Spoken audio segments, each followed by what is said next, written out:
Oke, jumpa lagi teman-teman di TFH episode Nakes hari Sabtu 19 Februari 2022. Tanpa berlama-lama, kita mau sambut narasumber kita. Tapi sebelumnya, kita jumpa dulu, salamin dulu founder kita. Halo, selamat siang Mas Tio. Halo, siang semuanya yang sudah hadir. Sorry agak terlambat. Abatirus. Sorry agak terlambat. Tadi aku lagi asik dengerin YouTube-nya Mas Piprim semalam. Oh iya, aku nanti mau share juga tuh Oh, YouTube-nya Mas Piprim ke Facebook. Lupa aku. oke.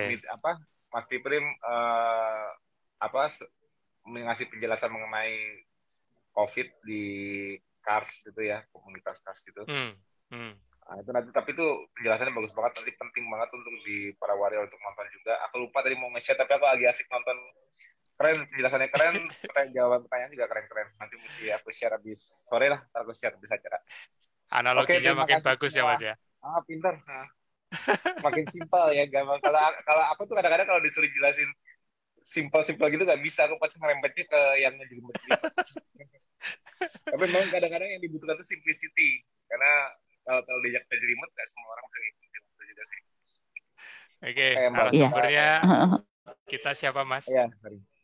Oke, narasumber kali ini Mbak Ratih, ya, Mbak Ratih Teja Sukmana, Dadang ya belakangnya. Ya, Mbak Dokter Ratih Teja Sukmana. Eh, Beliau nih udah KF udah berapa bulan, Mbak? Udah berapa tahun? Udah Kak, lah soalnya. Cece dari 27 Juli, Mas Tio. Oh, 27 Juli 2021. Terakhir makan nasi itu ditraktir sama Teh Bani nasi goreng di kantor. Itu 2021 ya? 2021 kan? 2021. Iya. Iya, Nah, 2021. berarti udah hampir setahun lah ya. Udah lumayan. Mm-mm. Nah, kali ini nih kita mau minta sharingnya nih, sharing dari mulai pengalamannya, pengalaman Tujuh selama menjalankan. Jadi cerita dari awal bulan dulu ya, ya, Mbak ya. 7 bulan. Jadi cerita dari awal dulu ya, Mas ya. Awal kenal KF tuh dari siapa, siapa yang ngasih tahu, terus alasannya dulu mungkin apa untuk menjalani KF ini. Terus ada misalnya alasannya ada keluhan, apa ada apapun itu perbaikannya apa. Hmm, Terus kendala-kendala yang menjalani apa, hmm, respon lingkungan seperti Hmm. misalnya dari teman, keluarga terutama sejawat mungkin ada hmm, yang responnya gimana gitu lah. Dan juga nanti kita harapkan nanti eh, misalnya Mbak Ya. karena belum terlalu lama KF ya masih 7 bulanan, mungkin masih banyak pertanyaan-pertanyaan atau kegalauan-kegalauan atau seputar hmm, fisiologinya, ntar insya Allah kembali jawab. Monggo hmm. silakan Mbak Rati. Ya. Jadi Oke. sebetulnya Cece itu bukan narasumber ya, masih nyubi gitu. Jadi Ya, berbagi pengalaman. narasumber narasumber lah, narasumber Nah, TFH. ini oh ya. Jadi mula-mulanya itu Cece itu ikut webinar dari FK Unpad angkatan 90, Mas Tio. Ini barangkali katanya yang montok-montok mau ikut webinar ketopastosis lifestyle. Kebetulan Oh, pembicaranya itu ada yang nge-share ya. ada yang nge-share ya. Pembicaranya itu salah satunya saya ingat Dokter Piprim ya. Yang lainnya 4 Nah, dokter spesialis tapi saya tidak ingat namanya. Salah satunya adalah dokter spesialis saraf dan ada Dokter waktu Eka itu dokter Azanul. rehabilitasi medis. Oh, Neng tulisannya nggak kelihatan, Kobal. Neng. Dokter Kobal. Ya, nah itu ya. Hmm. Waktu itu masuk grup WA alumni FK Unpad. Ada flyer dan link Zoom webinar KFLS oleh Dokter Piprim, spesialis anak dan kawan-kawan. Kemudian mulai tertarik ketika salah satu narasumber di webinar tersebut menerangkan bahwa orang yang overweight atau obesitas merupakan komorbid untuk COVID-19. Di mana pada orang yang overweight atau obes itu sudah terjadi eh, inflamasi kronis. Apalagi kalau ditambah dengan cytokine storm pada COVID-19 maka merupakan berisiko untuk terjadi fatality. Di sana dikatakan bahwa 600 dokter sudah meninggal karena COVID-19. Dikatakan juga bahwa kita itu harus menjadi contoh sebagai orang yang berprofesi dokter. Nah itu ya, narasumber bilang bahwa dokter harus menjadi contoh dalam penurunan berat badan sehingga mengurangi resiko untuk terkena COVID-19. Cece inget banget pada waktu itu lagi makan mie sama bakso bikinan sendiri ya. Kemudian adanya rasa ketakutan ketika masa pandemi sejumlah 600 dokter pada waktu itu meninggal dunia karena COVID-19 dan karena keberhasilan orang lain diet dengan metode KFLS. Pada waktu itu salah satu narasumber bilang, tuh dokter Pim juga dulunya mah gemuk gitu ya, perutnya juga buncit. Sekarang mah jadi bersahabat dengan barbel, katanya sarapannya tiap pagi adalah barbel. Kebetulan pada waktu itu Mas Tio Cerati itu sudah mulai berlatih menghentikan nasi ya. Tapi kayaknya stres, krisis, 2 bulan berhenti makan nasi, tiap hari itu makannya gado-gado, kemudian salad, kemudian apalagi teh Neng? Neng, capcay ya? Pakai lontong nggak? Gado-gadonya pakai lontong nggak? Enggak. Kan mau sudah niat berhenti makan nasi 2 bulan itu. Tapi sakit 1 bulan. Sampai sama bos itu ditanyain kemana ya dokter Ati? Sakit gara-gara berhenti makan nasi. Kata teman-teman seruangan itu waktu itu ya. Kemudian tujuan ikut ber-KFLS-nya adalah ingin hidup lebih sehat dengan bonus penurunan berat badan. Ingin lebih ringan ketika naik tangga. Kebetulan ruang kantor itu saya kepala seksi Kesmas di kantor Mas Bobi ya, naik tangga gitu. Jadi saya suka diketawain sama orang-orang kalau naik tangga itu hek gitu ya. Kemudian kalau bicara itu susah, terasa tidak nyaman. Bahkan kalau ke Bapeda tuh yang tangannya lebih tinggi suka dibilangin gini, dokter saya dorong ya gitu. Saya kan jadi suka malu juga. Gitu. Kemudian suami saya juga sering ngebecandain.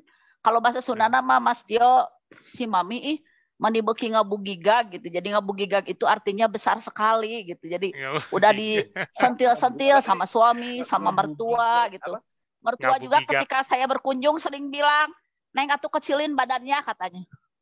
Ngabugigag itu besar sekali Mas Tio, very big. Dia lagi belajar bahasa Jawa sama bahasa Sunda tuh berarti Mas Tio. Oh iya. Kemudian Mas Tio, Mas Bobi dan suhu-suhu yang lainnya, teman di seruangan itu memang mungil-mungil kayak Teh Bani gitu ya, bidan ini.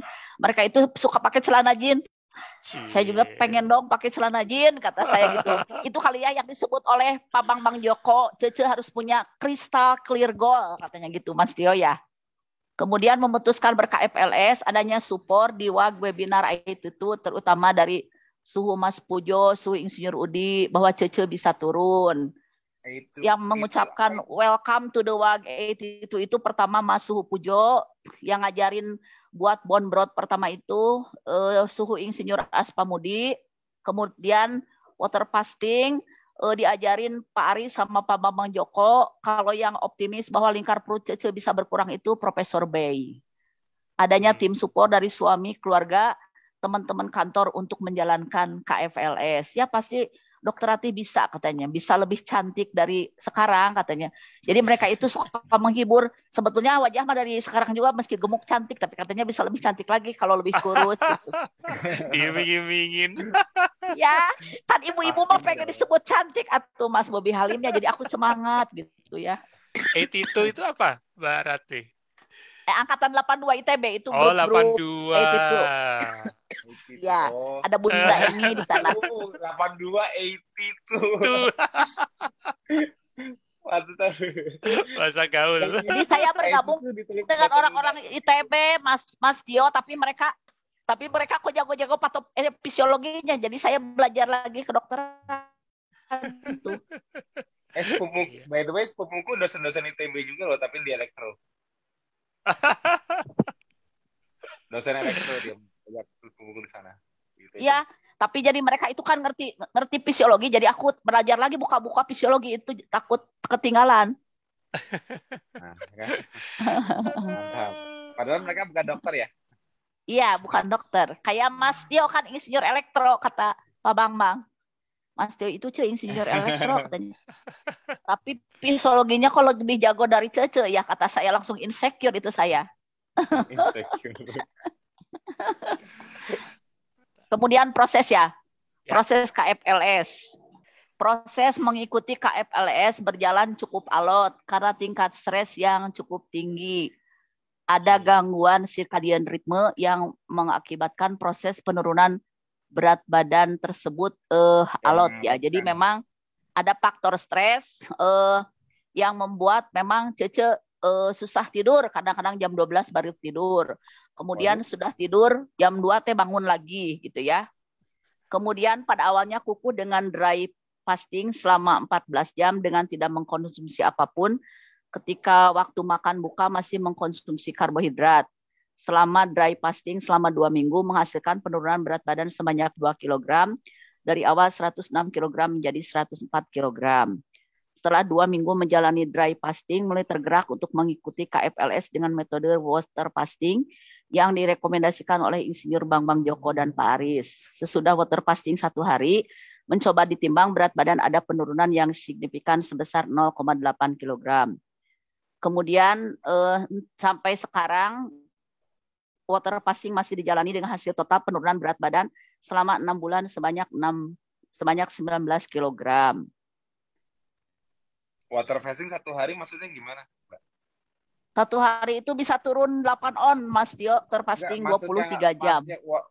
Maksudnya water fasting itu tetap minum, tapi maksudnya cuma 24 jam, maksudnya gimana? Tetap water minum. Fasting itu biasanya kan 3 hari, 5 hari. Oh iya, ini mah water fasting yang 23 jam, Mas Tio. Masih minum kopi. Itu bukan water fasting. Itu bukan water fasting. Kalau cuma 1 hari, artinya makan sekali, itu disebut namanya 1 meal a day. Oh iya, Omad ya. Iya.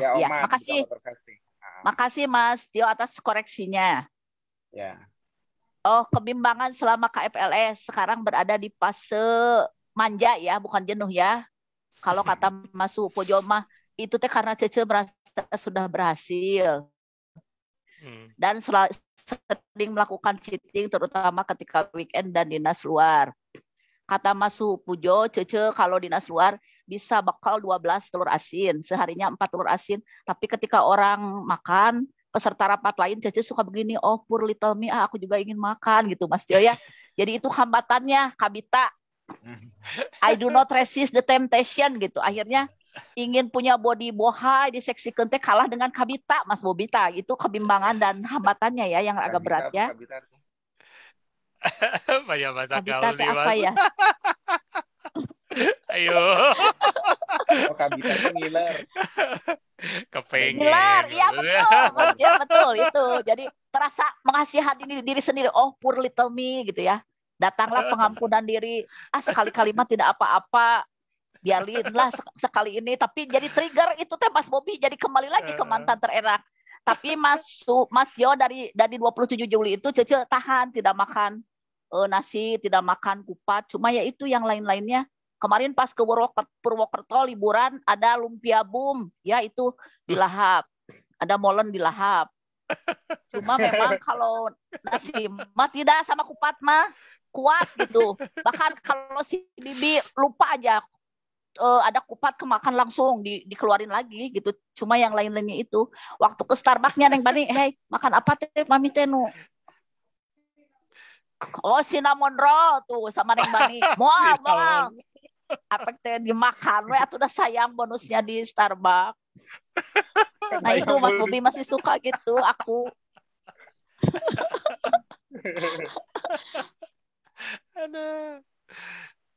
Nah ini supporternya suami ya, keluarga dan anak-anak. Tapi anak saya yang pertama bilang, Mami jangan terlalu kuat ya dietnya bisa nanti sakit katanya. Para suhu di webinar IT itu. Justru saya kalau mau berhenti keto life itu suka ingat wajahnya suhu-suhu Pak Insinyur Udi, Mas Suhu Pujo, Pak Bambang gitu. Kayaknya saya malu banget kalau mau keluar itu karena jarang kan para suhu yang tulus membimbing kita gitu kan 24 jam bukan water fasting ya beromad one meal a day. Kemudian sesama pejuang kurus di lingkungan kerja. Jadi ada pejuang-pejuang kurus juga di lingkungan kerja. Kita itu suka curhat, Mas Dio saling menguatkan ya. Nah ini yang suka jadi penyemangat kita. Tapi ada juga yang golongan yang menarik kembali kita ke mantan terenak. Hangus dok. Jangan diet nih sama saya ditraktir katanya pisang Oh, Ya bisa. karena ditraktir. Tapi saya sekarang Mas Jo, kan kata Mas, ya, kan kata Pak Bang, gimana caranya supaya Cece tidak keluar dari Ketolaib? Ada Cenace, Hedgeberg teori membawa orang lain untuk menjadi follower kita. Nah, sampai sekarang teh Mas Bobi belum ada yang benar-benar jadi follower Cece, ada yang 120 kilo Dokter Hendra. Tiap ditanya apakah sudah berhenti makan karbonnya, cantik belum kuat katanya. Begitu juga yang lain rata-rata tidak kuat di stop karbonnya katanya, berat katanya. Karena memang cireng itu kan bala-bala itu kalau orang Cireng. Sunda itu kan bala-bala hangat itu Mas Bobi kan udah jadi tradisi di warung-warung kalau di kantor kan Bakwan pesen sepiring kan ya itu nah yang gitu yang berat-berat. Tapi kalau bala-bala Mas Cece udah tidak tergoda lah. Sudah goodbye sama bala-bala mah sudah bukan teman lagi Cece gitu, bala-bala nasi sama lontong mah. Kecuali Tuh mungkin bala-bala teh bonusnya, bakwan kata Ibu Indra. kecuali Ya, mungkin itu bonusnya Starbucks kali ya, berarti ya. Warrior Bandung. Iya, kalau cinnamon roll masih Miller. Warrior Bandung bisa loh bikin bala-bala. Aku pernah nyobain, enak banget. Aku waktu seminar di Bandung, Oh, Warrior Bandung tuh pada pintar masak-masaknya loh, bikin iya. bala-bala. Gimana itu tuh caranya ya? Ada cireng ya. Nanti Iya. kayaknya gabung ke grup Bandung juga. Aku nggak tahu yang buat itu siapa, lupa. Tapi aku pernah nyobain bala-bala, itu enak banget loh. Iya. Ya aku nggak tahu sih rasa makan kayak apa 13 tahun yang lalu soalnya. Ya tapi ya Tuh ada katanya Bu Ina bikin, katanya Mas, Bu Ina ada katanya bisa bikin bala-bala. Nah itu pesan aja sama dia tuh kita bikinin. Iya, Bu Ina minta resepnya ya. Kalau cinnamon roll, Aji tuh jago bikin. Ya mungkin ada yang lebih pintar lagi yang bikin cinnamon roll. Tapi kalau iya. bisa bikin cinnamon roll. Jadi daripada cinta pesen aja. Yang penting kan asal udah bisa nggak makan kupat, nggak makan nasi, cuma ke apa namanya? Kepengennya kan cuma nama apa sih contohnya tadi, bala-bala, bakwan tuh gampang. Terus apa cinnamon roll tuh gampang. Kalau di Bandung nggak ada yang bikin cinnamon roll, tadi telepon Widi tuh suruh apa sama Aji tuh coba cinnamon roll. Terus apa lagi? Apa yang biasanya apa lagi tadi? Rangginang mah nggak ada gantinya ya. Rangginang itu yang beras kering gitu ya? Iya, yang beras kering gitu. Iya. Beras kering tambah terasi tambah. Rasanya asin doang kan? Iya, sama gurih ada udang. Tapi udang mah boleh kan ya, udangnya dimakan. Udangnya boleh. Kalau rangginang mah kalau cuma mau nyari asin itu cobain ganti keripik kulit ikan. Iya, siap. Kulit ikan patin, wah itu enak tuh. Jauh daripada rangginang. Iya. Nah, Neng catet Neng keripik ikan patin. Siap, Mas Jo. Kulit ikan patin, terus apa lagi? Keripik singkongnya suka kabita. Keripik singkong. Keripik singkong ganti apa ya?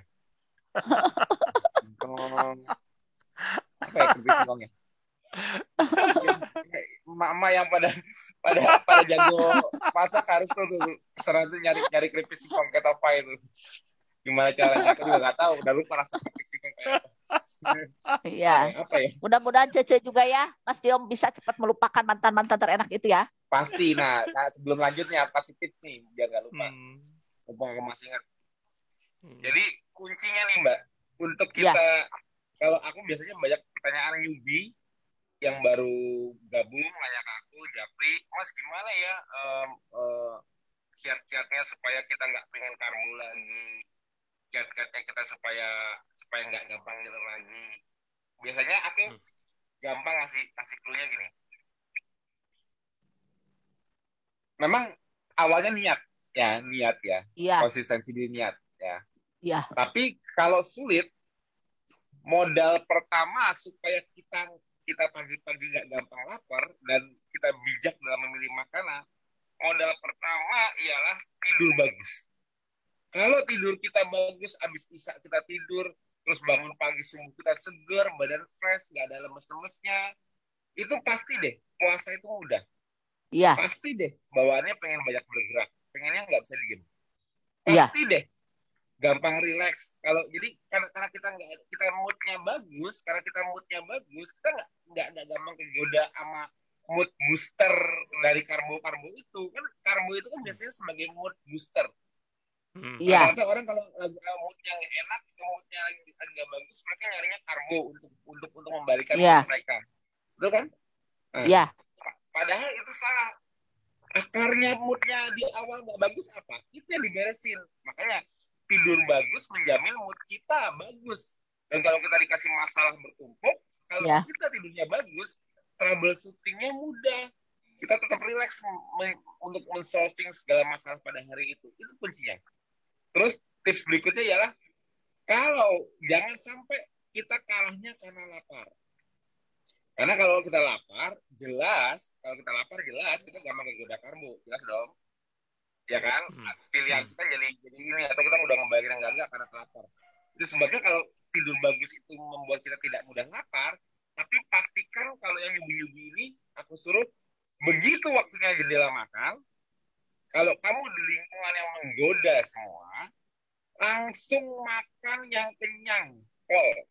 Makannya apa? Misalnya makannya ikan, telur, ayam, daging. Makannya sampai enak mau muntah. Jangan muntah, tapi sampai enak mau muntah. Sampai mau ngemil lagi gak kuat. Sampai mau ngicip-ngicip gak kuat apa. Mau ngeliat ada pizza di depannya, ada apa di depannya, rengginang kayak apa. Tapi saya kekenyangan. Saya enak. Nah, udah mau udah begah banget rasa perut. Gimana mau bisa makan? Nah, teknik pertamanya ya mengenyangkan dengan real food. Kalau kita udah itu, kalau masih takut lagi, siapin snacknya, alpukat, kenyangin lagi. Kita masih di lingkungan yang menggoda, ada tim-tim penggoda, kenyangin lagi. Jadi tameng kita di awal untuk pertama kali belajar KF supaya mudah, tamengnya, perisai kita ya tidur bagus. Tidur bagus itu modal paling penting. Perisai yang bagus untuk memudahkan memulai hari, bangun di pagi hari, memulai gaya hidup kita yang baru. KF ini dengan 5 pilarnya. Modalnya ya bangun dengan kondisi segar, tidur bagus. Itu yang pertama. Yang kedua ialah kalau masih gampang tergoda, modalkan dengan kenyang.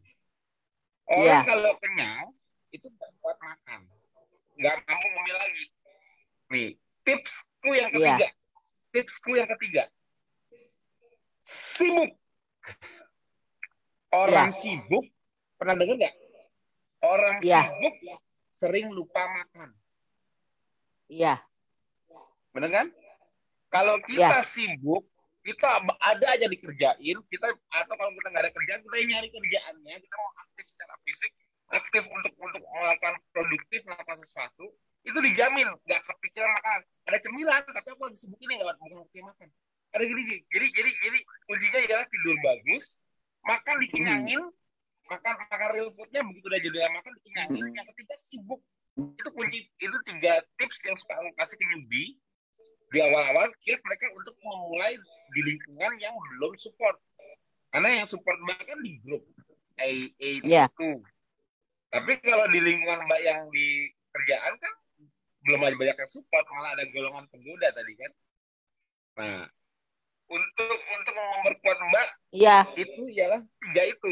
Tidurnya aku pastikan bagus supaya aku nggak cepet lapar, supaya aku nggak craving karbo. Karena orang tidur itu pasti craving karbo. Pengennya manis-manis. Nah, itu udah. Jadi 3 tips itu tidur bagus, makan dikenyangin pada saat jendela makan, dan sibuk. Berusaha ada kerjaan. Jangan diem. Karena kan orang kebanyakan diem, ada kerjaan, bingung, pasti mikirnya melayani ke makanan, atau nggak ngambil, kayak gitu. Nah, udah dengan 3 tips itu, bekali dengan amunisi. Kalau memang benar-benar susah, bekali dengan amunisi makanan keto. Ya kan? Nah, misalnya, Mbak, aku paling nggak kuat kalau ada bala-bala. Aku paling nggak kuat kalau ada apa gitu. Cinnamon roll. Boleh deh modal dikit.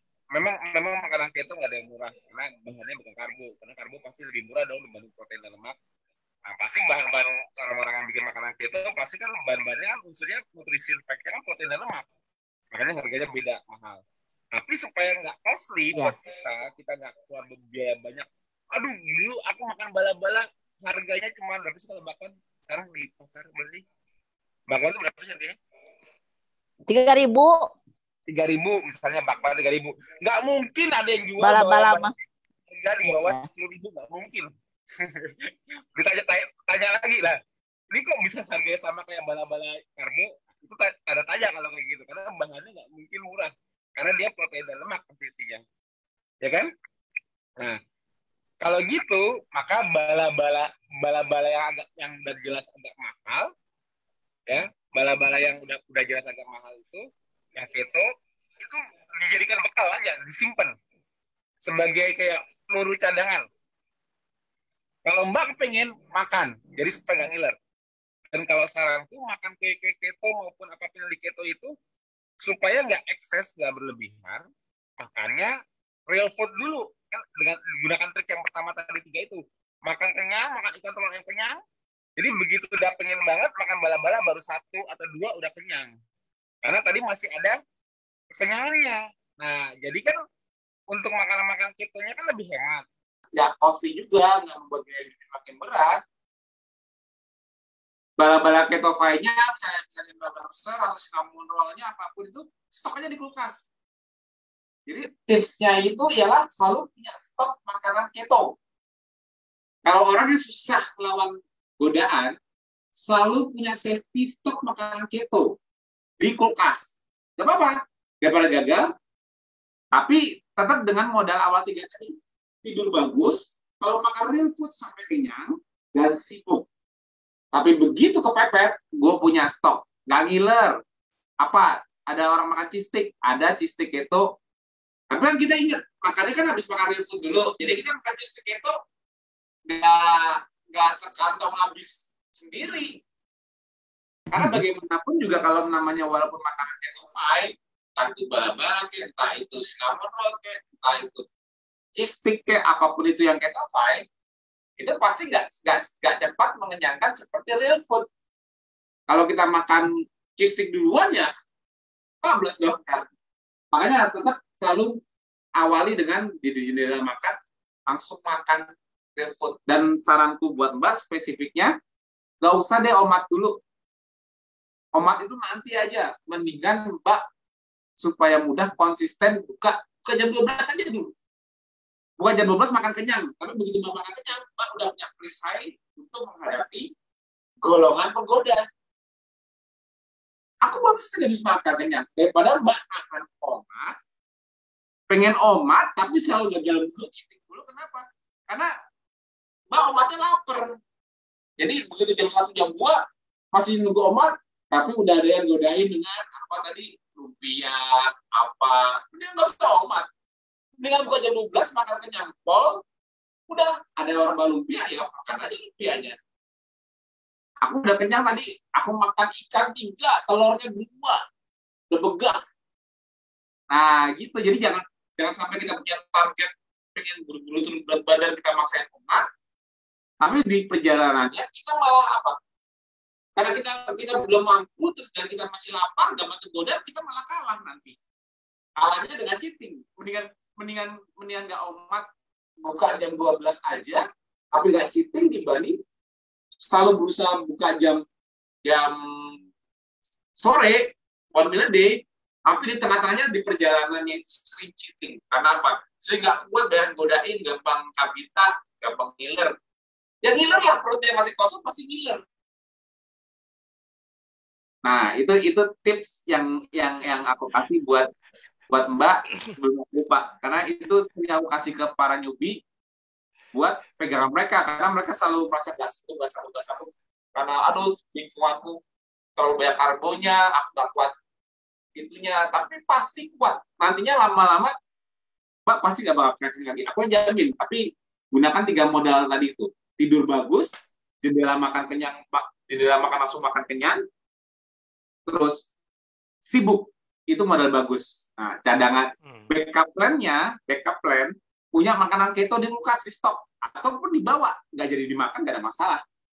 Oh ternyata hari ini aku nggak perlu menggunakan makanan keto ini untuk menahan hawa nafsuku yang nggak tahan. Tapi kan ada stok, daripada kosong amunisi, udah ngiler banget sama makanan keto, sama makanan karbo nggak punya versi ketonya. Nah, jadi gagal. Itu salah satu tips-tips tuh. Ayo Mbak, lanjut lagi. Berarti Mas Tio adaptasi Sundanya cepat juga nih, udah bisa pakai tabita. Kayak kabita tadi gila. Kabita. Berarti ini pertanyaan dari Mbak Ratih juga sepertinya sudah lumayan terjawab ya. Jadi Ini pertanyaan, apa sekarang merasa berat meneruskan KFLS terutama intermittent fasting? Pasti berat. Apalagi nih kalau sorry aku tanya dulu nih. Metode apa yang harus berubah? Mbak Rati?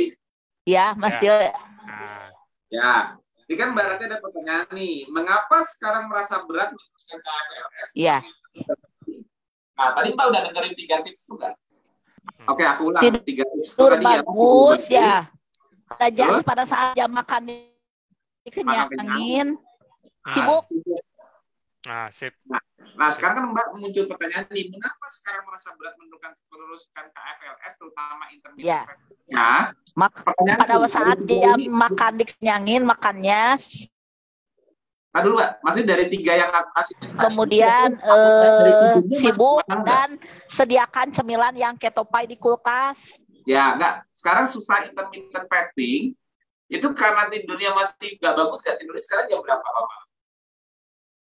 Tadi aku nanya Mbak Rati. Sekarang tidurnya jam 10 malam, sebelum jam 10 malam. Nah, bangunnya jam 10. Sekarang tidurnya sebelum jam 10 malam, Mas Tio. Wih, ya. Keren. Sering kebangun nggak, Mbak? Masih sering kebangun nggak? Masih, tapi terbangunnya jam 3. Jam 3. Oh, lebih bagus. Nah, kalau udah dengan tidur bagus kayak gini, kira-kira bangun pagi seger nggak? Ya, lebih segar dan sekarang penyebab stresnya sudah direduksi. Nah, ya tapi kalau tidur bagus, bangun pagi segar, kira-kira lapar nggak pagi?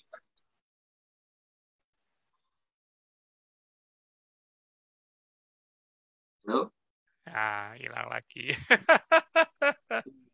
Hilang lagi. Sinyalnya nggak stabil. Kasian. Ya, berarti kayak kalau aku tangkap tadi sebenarnya sudah ada progres ya, Mas ya. Kalau tadi kan awalnya sempat ngalamin jam 2 kebangun, ya kan? Nah. Ini sudah bisa jam 3.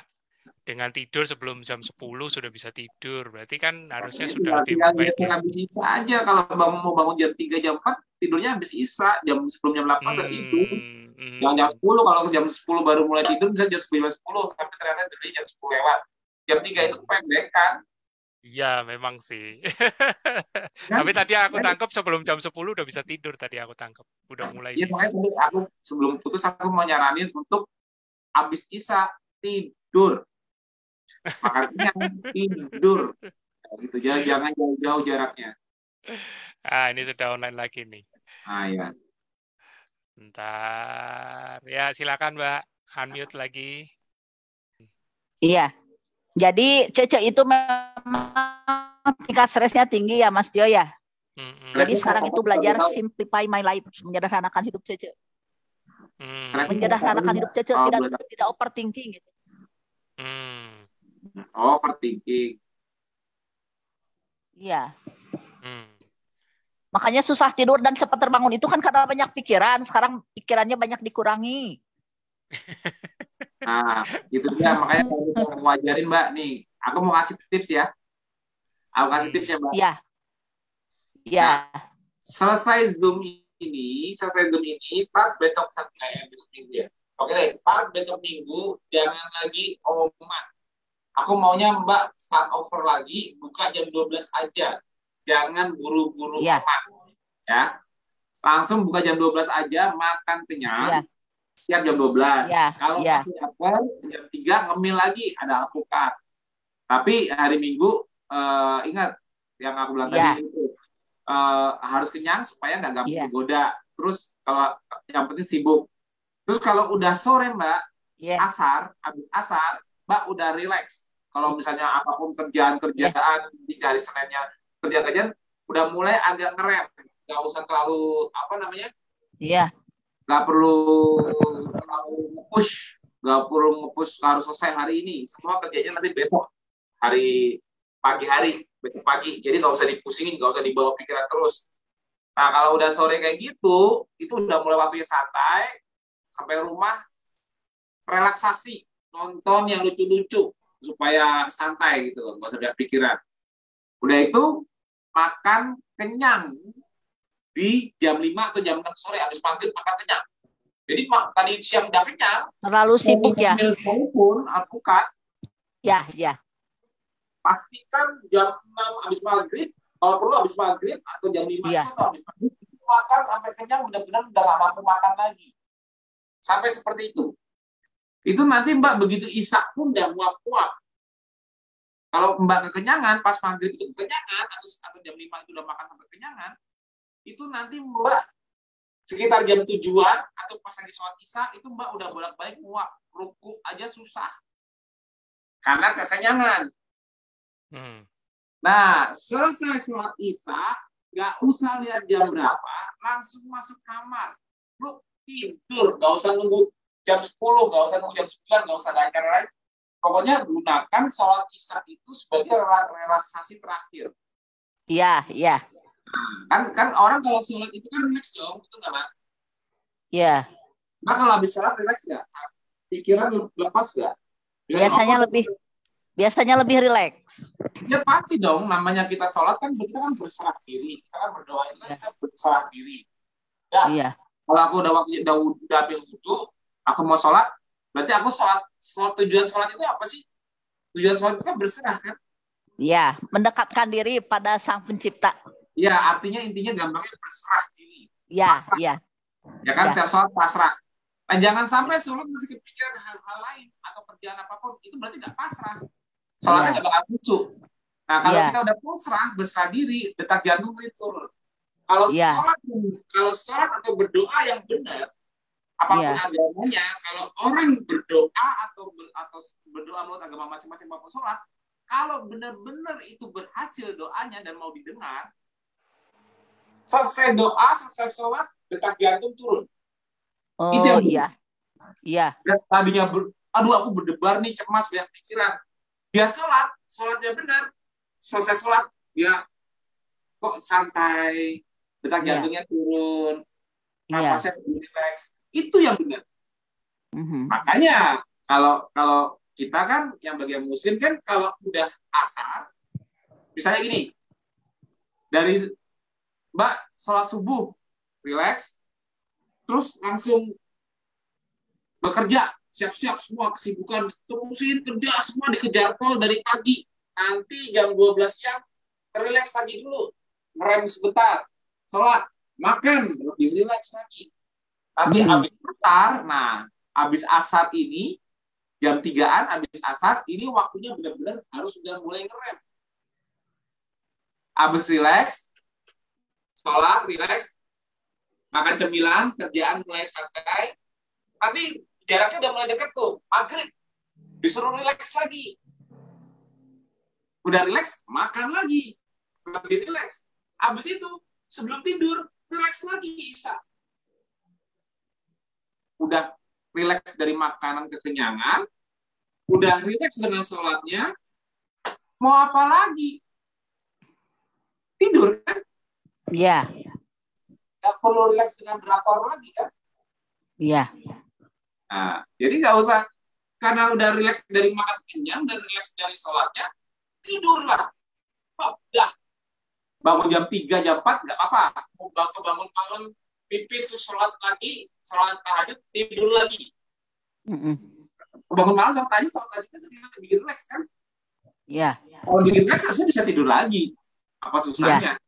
Iya. Jadi kuncinya untuk bisa tidur bagus itu relax. Jadi kuncinya pertama supaya tidurnya bisa pulas dan tidak sering terbangun. Bagi penonton yang mengalami kendala, kok saya masih suka sering terbangun ya kalau malam? Coba tips ini. Makan kenyang kol. Sampai nggak bisa mikir. Sampai nafasnya pendek-pendek. Karena kekenyangan, begah, aduh. Jangan terlalu jauh jarak makan terakhir dengan tidurnya, jangan terlalu jauh. Jangan sampai seger lagi. Jadi lebih baik dekat dengan waktu tidurnya kalau perlu. Supaya begah, lemes, ngantuk, tidur. Iya. Jadi kenyang fisik itu modal pertama. Yang kedua, kenyang psikis. Harus udah let go. Udah puas pikirannya. Bisa dengan cara nanti aku mau makan kue ketonya habis makan refill terakhir. Makan refill terakhir, udah makan yang disuruh kenyang pol sampai bego, makan enak lagi apa? Makan bala-bala keto. Iya. Udah punya bala-bala keto dari siang tapi nggak dimakan. Nanti aku makannya habis maghrib aja. Biar senangnya nanti. Karena butuh rileksnya nanti sebelum tidur. Rileks yang paling dibutuhkan paling kuat itu ialah sebelum tidur. Jam 3 sore habis asar itu udah mulai rileks, tapi harus lebih rileks sebelum tidur. Karena tidur itu akan mudah kalau sudah rileks. Iya.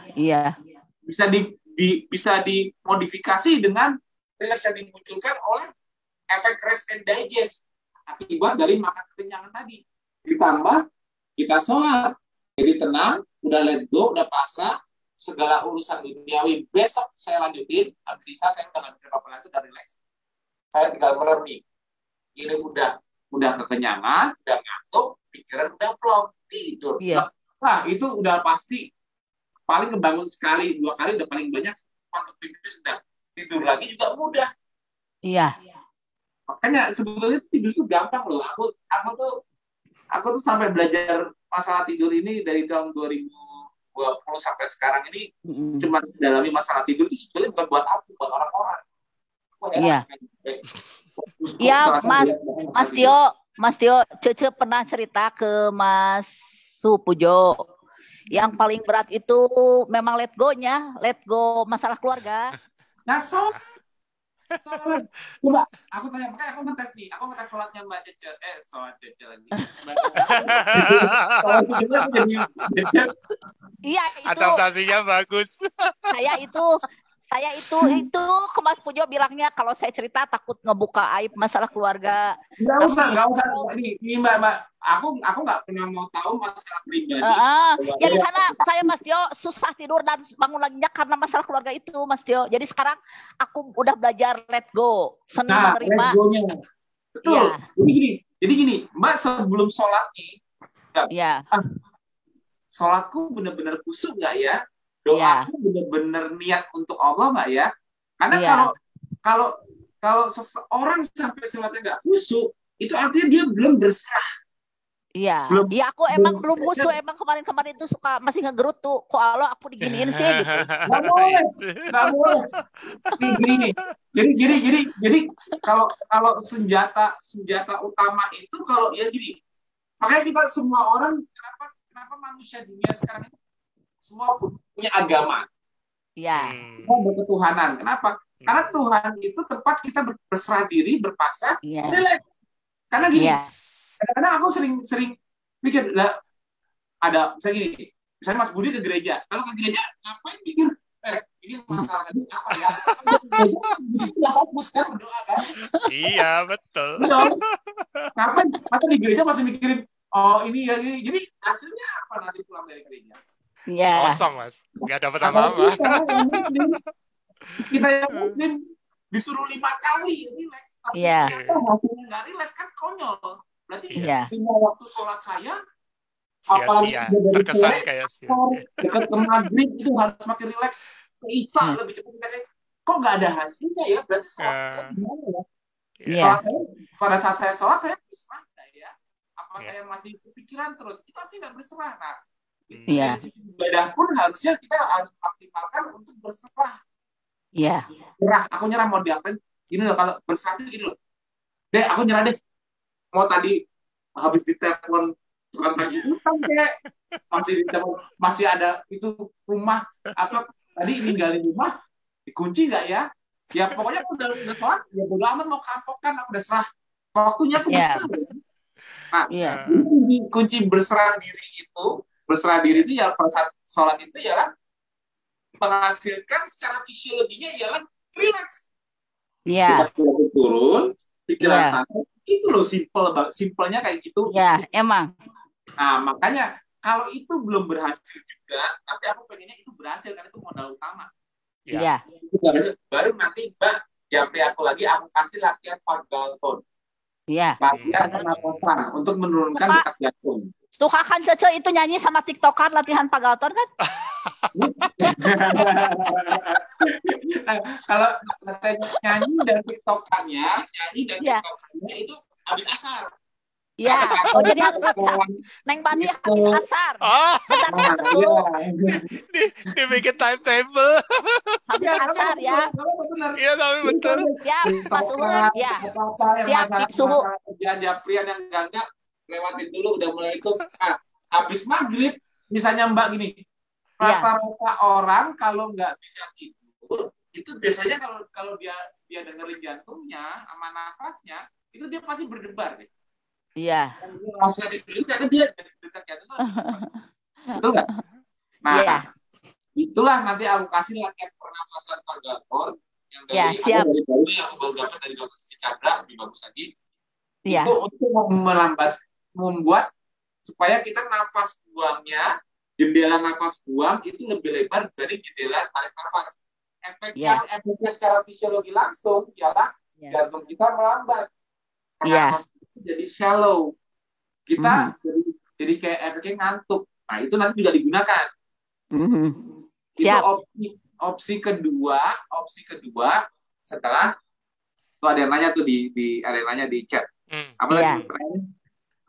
Pokoknya Mas Tio, Cece ya, Mas Bobi, Ya. dan para suhu supaya let go yang masalah keluarga itu tidak hanya sekedar sholat, tapi belajar stoik, filosofi, Epictetus. Akhirnya ketemu ya, bahasa Sunda nama dikumahakeun deui, accept it. Gitu ya. Mas Tio pegong. Ya kan, yang stoik filosofi itu dalam kondisi apapun bisa bahagia. Jadi tergantung internal kita. Happiness is inside gitu. Tuh Cece sampai belajar filosofi ta. Iya gitu, harus bisa. Semua masalah itu kalau kita udah sholat harusnya udah hilang. Nggak ada itu. Iya. Dulu ketawa. Asal bisa mengelola ego ya, Mas Tio ya. Iya, betul. Iya. Dulu mau ketawa gini susah ya Mbak Rati ya. Bawaannya tegang terus ya kalau dikerja. Iya. Kalau udah misalnya tegang terus kerja, kalau udah sore TikTokan aja. Iya, siap. Tuh, kata Bu Amina mah kumaha engke ya sekarang mah gitu. What will be apa yang terjadilah gitu. Ya. Terus nanti Purgatornya aku kasih. Tadi ada yang nanya sekilas tadi. Siap, terus asarnya TikTok terus pargoy terus asar. Apa sih?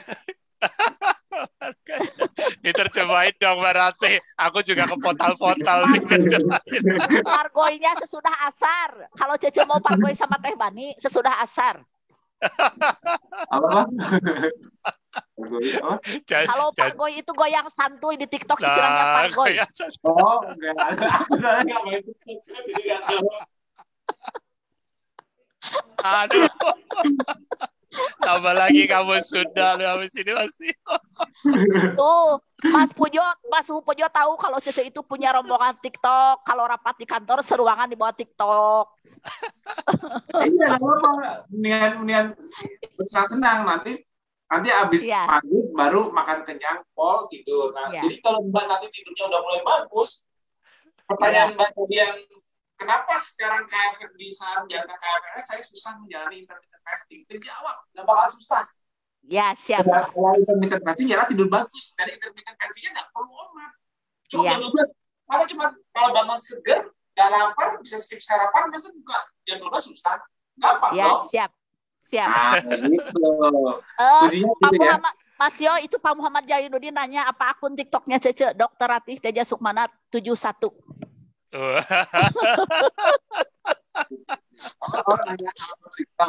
Iya. Mas Bud, yuk. Aku bikinin akun Twitter deh. Aduh.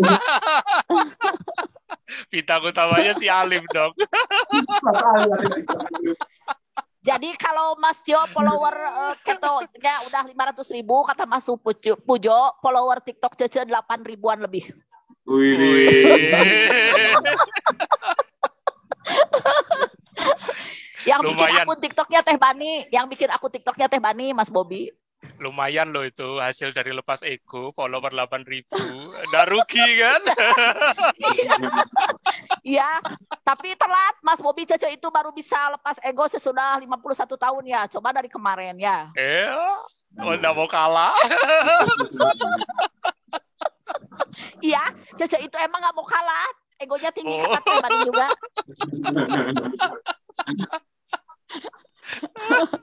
Tapi kalau ke suami mah harus mau ngalah biar setorannya tambah banyak. Nggak ada motivasinya. Pasti udah bisa komentar. Masih ada yang marah di rumah.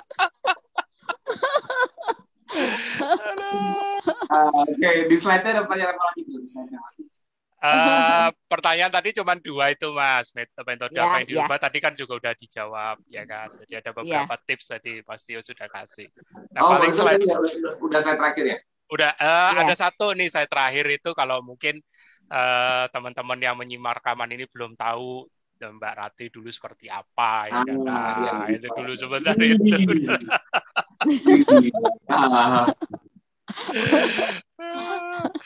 Tapi sudah jauh lebih bagus lah, ya kan? Jauh. Ini bukan belum gagal atau belum berhasil. Ini mah sudah jauh lebih berhasil. Udah bisa pakai celana jeans, udah bisa pakai celana jeans. Iya, gitu dong. Dan itu Mas Tio, suami aku udah mulai nyentuh-nyentuh dagu aku lagi. Nih.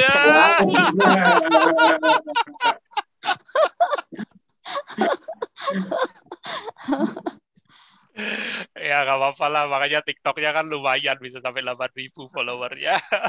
Ya lumayan ya, buat hiburan itu mah kalau lagi sendiri malam-malam TikTokan gitu. Nanti setelah misalnya 1 tahun atau 1,5 tahun gitu dimunculkan lagi yang Mbak Rati yang dulu, jadi orang-orang yang followernya kan jadi Mbak Rati dulu jadi lebih rame lagi. Iya. Gitu. Nanti kalau tidurnya udah bagus kan berat badan makin turun, makin ya, mudah-mudahan cantik, ya Mas Bobi ya. Kan? Iyalah, pasti bisa. Yang penting jangan ditargetin, bawa santai. Iya. Gitu. Pokoknya intinya tuh aku nggak mau omat-omatan lagi. Lebih baik nggak omat tapi konsisten dibanding omat tapi sering malah kegoda, itu sayang banget. Jadi kalau kita berusaha omat tapi kitanya belum sanggup nahan nafsu, omat itu kan berarti kan nggak makan. Nah itu resiko kita untuk tergoda itu lebih besar, apalagi lebih susah ya Mas Tio ya. Iya. Menahan lapar itu kan stres. Mendingan modal perut kenyang dulu. Kita perutnya kenyang, mau ketemu orang perut kenyang, wah udah kita kan nggak itu lagi, maksudnya nggak pertahanan dari sisi fisiknya ada. Kalau kegoda lagi, sibukin diri, bikin sibuk. Saya nggak sempat ngemil, saya mau ini ya gitu. Iya.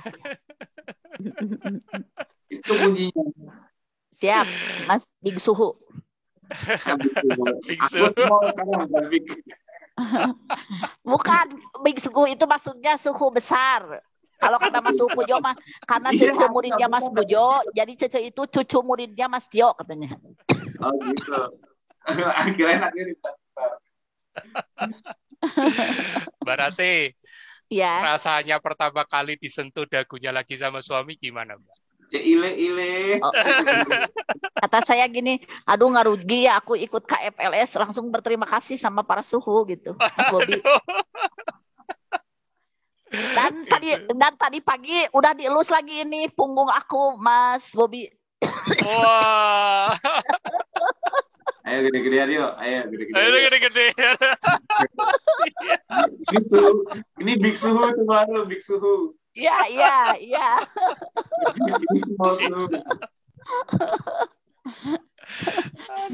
Ini aku masih 18 kilo. Benar-benar. Itu aku ada nanya ini Mas Tio. Ini Mas Tio, ini Mas Tio. Iya, itu Mas Alif masih bayi itu. Iya. Tapi sekarang Mas Tio jadi ini banget ya, berubah sekali. Pasti. Karena kuncinya konsistensi. Kuncinya 13 tahun ini ya konsistensi, dan untuk memudahkan konsistensi itu ya makanya aku aja bisa. Iya.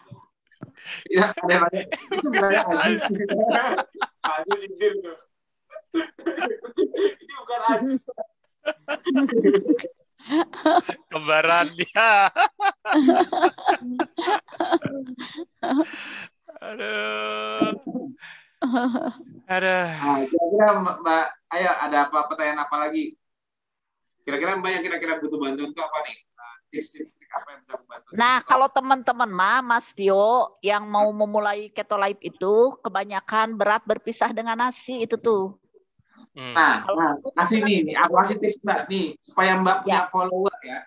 Jadi tipsnya dari Mas Pujo itu udah benar. Untuk membuat kita konsisten, kita harus punya follower. Kita harus punya legacy.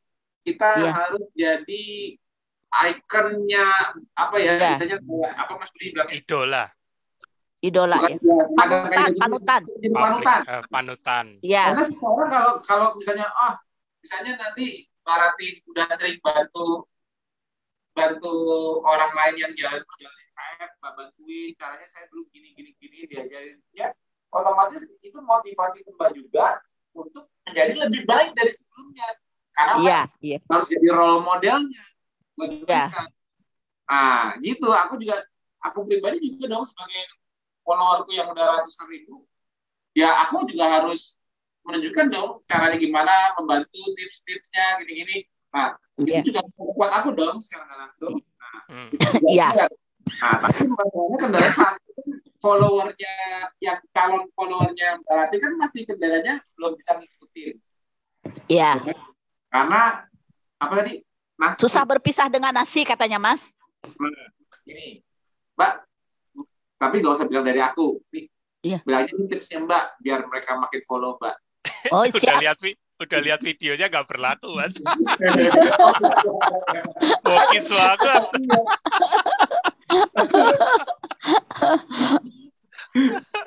Gini, bilang ini jangan dites pas Ramadan gini. Mbak tanya dia, kamu kalau pas Ramadan kamu puasa nggak? Gitu ya. Pasti mereka jawab puasa dong. Iya. Nah, puasa sebulan dong. Walaupun mungkin sebelumnya puasa sunnah pun enggak, misalnya. Iya. Senin Kemis pun enggak. Tapi kalau udah namanya Ramadan itu puasa wajib, pasti mereka puasa dong sebulan. Iya. Nah, itu sebulan loh. Meniatkan sesuatu untuk sebulan. Meniatkan sebulan tadinya pagi makan, masih bisa ngopi, minum apa, nggak makan sebulan, setahun sekali. Ini bilang gini, kamu dari kecil makan karbo nggak? Iya, dari kecil. Dari kecil udah makan nasi. Masa cuma saya minta? Niatin coba dulu. Nggak usah sebulan deh. Kalau sebulan 4 minggu, 2-3 minggu. 2-3 minggu saya niat puasa. Tidak makan karbo. Jadi puasa nggak makan karbo. Iya. Nah, terus puasa IF-nya bukan puasa kering lagi. Bisa minum, kopi. Iya. Kalau masih mau nyari manis, ada stevia, ada sucralose. Iya. Ada diabetasol. Ya, apa susahnya kalau nyari manis? Kata suhu insinyur Udi itu. Nah, jadi cuman ajak untuk cuman 2-3 minggu. Jangan ajak mereka untuk seumur hidup jangan makan karbo. Mereka nggak mundur duluan nanti. Iya. Kalau mereka udah diajak, harus seumur hidup, mundur duluan mereka. Karena mereka masih makan karbo nggak kebayang. Gila, gue nggak makan nasi lagi. Makan nasi lagi deh. Makanya cobain dulu, jalanin 2-3 minggu konsisten. Iya. Oh gitu ya. Jangan karbo. Nanti kan kayak Mbak nantinya. Udah nggak terlalu pengen kupat, udah nggak terlalu pengen nasi, betul nggak? Iya, betul. Mas ya udah tidak ngiler lagi sama nasi aku sama kupat. Nah, tapi Mbak masih ngiler tepung-tepungan. Iya. Nah, nggak apa-apa. Jadi yang penting craving-nya mereka ke nasi dan itu dihilangkan dulu dengan cara mereka jalanin 2-3 minggu. Niat nggak makan karbo. Kalau aku nanti 2-3 minggu ternyata masih ngiler lihat nasi, batalin nih kalau perlu. Tapi ternyata kalau mereka sudah ketosis, otaknya sudah pakai keton, ternyata nggak terlalu craving nasi lagi.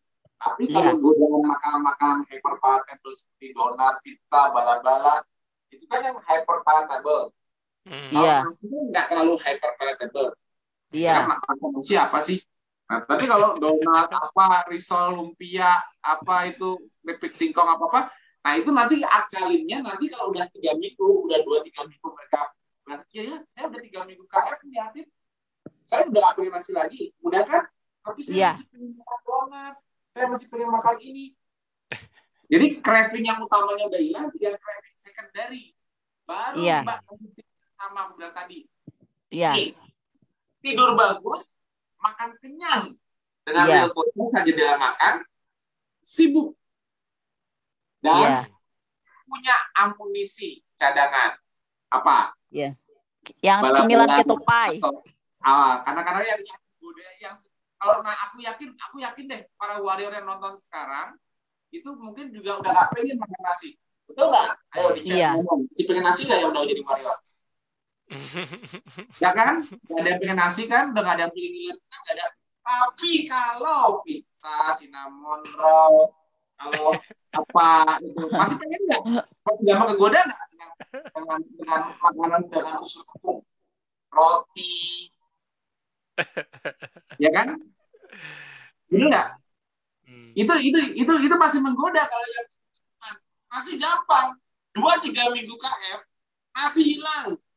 iya, 2-3 minggu KF, kupat apapun yang tadinya makanan pokoknya itu mau jagung kayak sagu kayak nasi kayak itu Lontong. masih hilang. Yang setelah itu godaan hyper palatable, iya, godaan kue karbo, martabak bangka, pisang goreng, apa yang bukan nasi lagi yang menggoda itu lawannya nanti. Kalau nasi itu mudah banget, jadi kalau yang tadi follower Mbak bilang belum sanggup, belum bisa lepas nasi, tantangin cuma lepas 2 minggu, 3 minggu juga udah pasti dia pasti bilang, oh iya ya, kok saya nggak pengen nasi lagi ya? iya, Kalau perlu janjiin, kalau 2-3 minggu kamu lepas nasi, kamu pengen nasi lagi makan, janjiin aja gitu. Nggak usah lanjutin KF-nya. iya, Tapi kita buktikan, bener nggak nasinya nanti nggak pengen. Nah, begitu dia udah lepas dari karbo utamanya, baru kita bantu dia untuk kuat menahan karbo sekunderinya. iya, Karbo buatan manusia yang bikin hyperpalatable dan menggoda. iya, Yang suka melambai-lambai di pinggir jalan. Cilok. Karena itu Cireng. ya apa ya cireng, cimo ada. Lah, di Cireng, Cibai, Cingambai di Tasik mah ada. Ya, pokoknya cici-cician itulah. Iya, Cingambai. Ya, pokoknya yang makanan tepung-tepungan yang menggoda itu atasinya dengan 3. Yang penting nasi Iya. udah dulu, atasi dengan 3 tips awal itu tadi. Kalau pada saat dia sudah lulus di level 2-3 minggu gak pengen nasi, kasih tips tidur bagus, makan kenyang dengan real food-nya, terus sama sibuk. Plus Iya. punya amunisi di kulkas, punya kue-kue keto. Ya walaupun mahal, makanya jangan dia makan semuanya. Dibuat sarapan, jadi amunisi. Kalau perlu kemana-mana bawa kue keto deh, rasanya apa contohnya yang favorit orang-orang kastengel kayak yang kering, kue kering. Iya, kue kering betul. Kemana-mana bawa kue kering yang gampang, kalau nggak beli Mas Budi itu. Kalau nggak apa tuh? Kata itu Mas Tio, kata Pak Suhu Insinyur Udi mah bawa kerupuk rambak we cece cenah. Nah, kalau ya boleh. Kalau bawa kerupuk rambak malah bagus katanya. Tapi misal sulit, kayak yang sulit bagi para warga itu kan tergoda oleh tepungan. Betul nggak sih? Iya, betul. Yang susah lagi, yang susah bagi para warga itu lawan nasi apa tepungan? Ya. Jujur. Tepung. Tepungan. Aku udah apa? Bosan terus siap-siap udah. Makanya aku tahu ritmenya para warga itu mereka kalau kalah pasti kalah tepung. Nggak mungkin. Aduh, aku nggak kuat, aku kalah sama nasi. Nggak ada sebenarnya. Dia cheating nasi, nggak mungkin. Kalau dia cheating, nggak mungkin nasi. Pisang goreng, kue, pasti itu nggak ada segalanya mereka cheating nasi. Karena yang menggoda itu bukan nasi, nasi udah lepas. Yang menggoda tepung-tepungan itulah tipsnya. Punya makanan keto, sebagai syarat. Karena kita tahu sendiri, semua paham bahwa makanan kita itu tidak murah dan kita tidak membebani, jangan sampai beban gaya hidup lifestyle kita terlalu berat. Ya kita Iya. juga bisa makan kue-kue ketonya akan setelah makan real food. Bawa buat sarapan. Jangan makan di awal. Kenapa? Coba punya kastengel sekotak keto. Jam 12 asik makan kastengel. Habis itu kastengel sekotak nantinya. Mahal pula kastengelnya, misalnya. Betul nggak? Nah, jadi kita makan kue keto pun juga bijak. Ya, selain penghematan, ya, tapi juga kita anti cheating. Dengan adanya para warrior yang jago bikin kue keto, jago bikin kastengel, bala-bala, itu udah modal kita untuk menjalani hidup KF di tengah godaan obesogenik. Kita kuat godaan, kita punya bekal, kita selalu ada, kita nggak tangan kosong.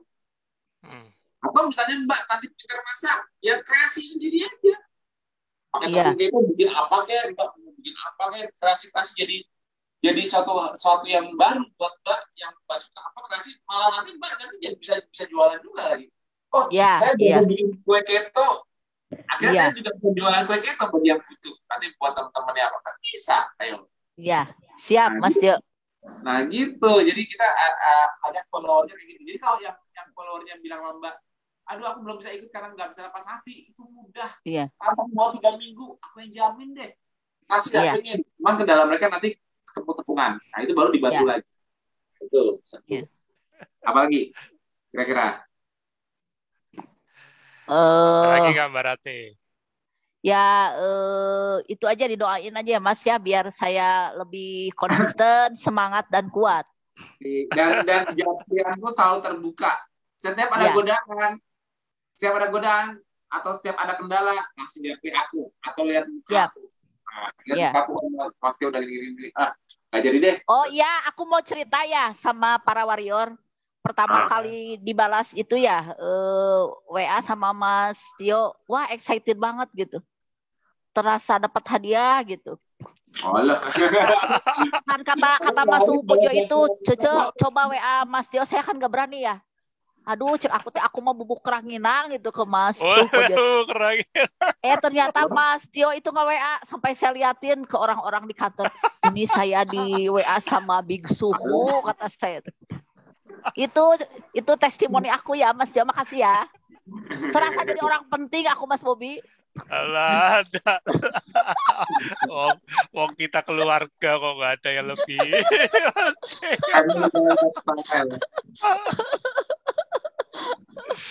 Ada yang nggak percaya Mas di WA atau di telepon langsung jadi grogi. Aku tuh biasa aja kok. Terus kata Mas Pujo itu gini, Cece ngomong apa ke Mas Tio? Ngomongnya begini, wah tambahin atuh katanya. Saya mengenalkan diri gitu. Oh gitu ya kata saya. Soalnya aku kehilangan kata-kata saya itu ke Mas Pujo. Biasa aja Pak. Kalau udah ketemu di table gini lihat tuh. Kayak gimana? Biasa aja kan. Iya. Soalnya gini kan. Pak Insinyur Bambang itu cerita Mas Tio itu ikut keto pertama kali ketika punten ya si Ade cerebral palsy ya Mas Tio ya. Iya. Dan sembuh. Saya bilang gini, wah kok bisa ya Mas Tio belajar langsung sampai si Ade sembuh. Aku aja yang dokter belum tentu bisa implementasi gitu ketika terjadi hal seperti itu gitu Mas Tio. Aku kagumnya dari sana, dari cerita Mas Tio menekuni itu gara-gara Ade cerebral palsy gitu. Jadi karena implementasinya gitu. Padahal insinyur elektro ya harusnya jago fisik, tapi ini jago fisiologi gitu Mas Bobi. Tambah teksin loh Mas Tio, tambah teksin. Ya, kalau nggak juga aku nggak ngerti semua hal ini. Ya ini kan karena jadi memang ya itu dari Alif. Ya alhamdulillah di balik ujian ada berkah juga kan. Yang lain. Iya. Pastinya nanti akan ada ceritanya tersendiri itu Mas Tio. Tapi kalau di Mbak Rati gituin terus Mas Tio thanksin lah. Jangan. Tapi memang Mas Tio, Mas Bobi di grup webinar itu para insinyurnya pintar-pintar emang fisiologinya. Saya kadang-kadang suka nanya juga. Coba Pak Insinyur Udi gimana insight-nya Pak Insinyur Bambang gitu. Terus Mas Suhu Pojo itu jago bikin kopi dan gaya mencicipi kopinya yang seru gitu. Nah itu. Jadi saya belajar banyak dari grup 8 itu. Terima kasih banyak. Oh ya, Mas Budi juga nonton kan sekarang? Ada kan Mas Budi? Ada. Mas Budi, Mas Budi suruh cerita juga. Gimana? Suruh cerita ngasuh aku ya, Mas Dio ya. Halo Mas Pujo. Ngasuh Cece. Mas Budi live dong. Ya. Assalamualaikum. Ya itu anak asuh yang bandel susah tapi istiqomah. Nah, untungnya itu aja itu. Dan memang benar Mas Bobi sama Mas Yo tadi kan beban target ya. Aku harus turun istilahnya apa jadi sekian kilo gitu kan. Itu memang apa jadi nggak bisa tidur juga gitu. Dan Mas Tio kan ngajarin juga suruh lihat kartun jam 3 sore. Keren. Jadi aku itu tegang di target turun berat badan 80 kilo akhir 2021. Tapi ketika Mas Suhu Pojo bilang kalau tidak berhasil tenang ada tombol reset, langsung Cece santai. Ada tombol reset. Jadi lupakan target, jalanin aja, happy gitu ya. Iya, betul. Ya. Okay, memang Mas gitu, Suhu Pojo the best. Sabar banget ke aku. Kalau udah turun terus udah mentok, udah nggak bisa lagi tapi masih pengen turun. Japri aku, ntar aku suruh makan ikan.